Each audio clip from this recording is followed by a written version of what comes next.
In the quiet town of Ravenshadow, a family inherited a peculiar Victorian dollhouse from a distant relative. Delighted by its intricate details, the Johnson family displayed the dollhouse in their living room, unaware of the darkness it concealed. As the days passed, the family noticed strange occurrences. The miniature figures within the dollhouse seemed to move on their own, changing positions overnight. At first, they dismissed it as mere imagination, but soon the movements became more sinister. Figures representing the family began reenacting scenes of tragedy and despair. One evening, as the Johnsons gathered around the dinner table, they heard a soft, haunting melody emanating from the dollhouse. The tiny figures danced in a macabre fashion, portraying a dark event from the past, the very event that had led to the creation of the cursed dollhouse. Intrigued yet disturbed, the family began to investigate the dollhouse's origins. They discovered that it once belonged to a grieving widow named Abigail Blackwood. Legend had it that Abigail's husband, a skilled woodworker, had crafted the dollhouse as a replica of their home. However, tragedy struck when he perished in a mysterious accident. Abigail, consumed by grief, believed that the dollhouse was a conduit to communicate with her departed husband's spirit. She performed a dark ritual to bind his soul to the miniature world within the dollhouse, but something went horribly wrong.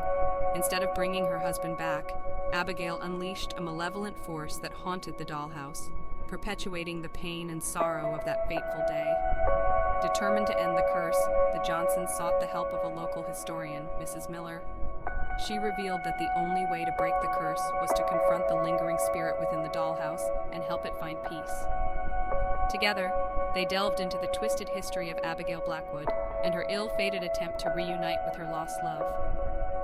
One stormy night, the family gathered around the dollhouse, candles flickering as they prepared to confront the supernatural entity. As Mrs. Miller recited an incantation, the air in the room thickened, and the dollhouse seemed to come alive. The figures within contorted and writhed, mirroring the agony of the trapped spirit. Suddenly, a ghostly apparition materialized, a sorrowful specter that bore a resemblance to Abigail's husband. The spirit wailed, expressing its anguish and regret. Through the empathetic hearts of the Johnson family, they understood the spirit's longing for closure and forgiveness. In an emotional exchange, the family offered words of solace and understanding to the tormented soul. As they spoke, the haunting melody faded, and the dollhouse became still. The malevolent force that had plagued the Blackwood family for generations was finally released. With a grateful nod, the spirit of Abigail's husband dissipated into the ethereal realm, leaving the dollhouse silent and serene.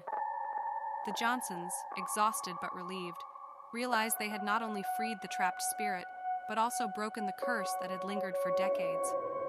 As the first light of dawn broke, the family decided to keep the dollhouse as a reminder of the darkness they had overcome.